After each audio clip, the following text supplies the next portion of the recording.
In media res, or in middle of things, is consistently one of my favorite ways of start a story. No long prologues. In fact, you can do it with prologues, but no loading scroll, which was used in Star Wars, and since then everyone feels like it's okay to use them whenever it's needed or not. No long introduction to the world we have not yet have reason to care about. No showing us characters, 100 characters or once or other, showing us characters slowly wake up from bed, slowly go to work, slowly meet people. Sure, some stories can be done like that. When you're making melodrama, when you're making even horror, when you're making intentionally slow-paced story. But when you're working on thriller or fantasy, on everything, when you want to catch readers' attention right away, why not just jump straight in? In first episode of 24, we have 24 season 3, we have little prologue when we see assassination attempt at our president, not Palmer, their president. And right after that, we jumped into Jack and his new partner Chase, talking about negotiation with our, it appears, new villain, Ramon Salazar, as we found out through dialogue. Really, in just few seconds, is an extremely dangerous cartel leader from Mexico with contacts to terrorists and information that could help CTU and American government stop terrorists and stop threats to their country and world in large. Frankly, I might not be from America, but there might be a lot of sentiment of CTU, especially now. TV show 24 making world police. You know what? As long as no one is shooting at me, stop whatever is going first. Take care of yourself, take care of me.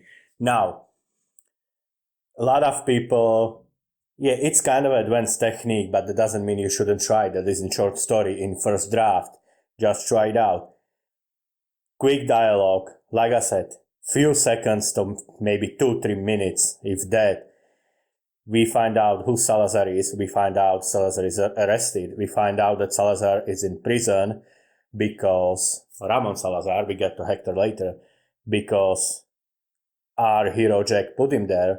We found out that Jack is worried about Salazar, which is already disconcerting because Jack is incredible badass and hero of our story and all-powerful American agent. Yes, he's scared of this guy in handcuffs.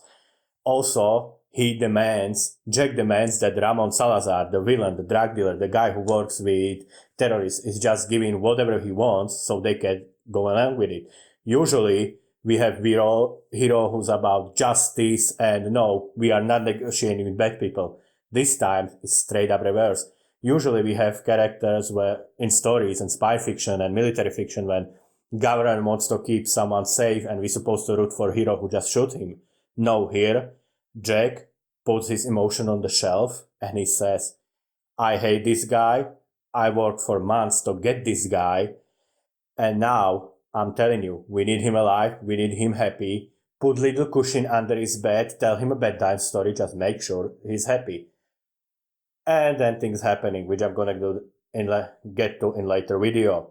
Now, point of this, try in media res, watch this episode, watch first episode of 24 and study this scene when you find out so quick, so much in so little time, and it doesn't feel rushed mostly because dialogue is organic.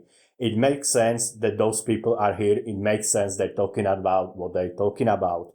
It makes sense that they would have those goals and also are traditional goals plus obstacle plus pressure.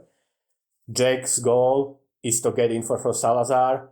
This lawyer guy who doesn't want to negotiate, he's his obstacle and pressure. We need to put Salazar in happy place or he might decide not to help us. All three big three of tension. Goal, obstacle, pressure. We all have them here. We find out just from dialogue, no action, no exposition. Well, technically it is exposition, but it's not big, boring scroll through the screens. One of the best opening of anything ever. Watch it, study it. And once you're done, and if you find this advice helpful, Feel free to like, comment, and most importantly, subscribe. Helps me grow the channel and helps a lot. In the meantime, thank you and stay awesome.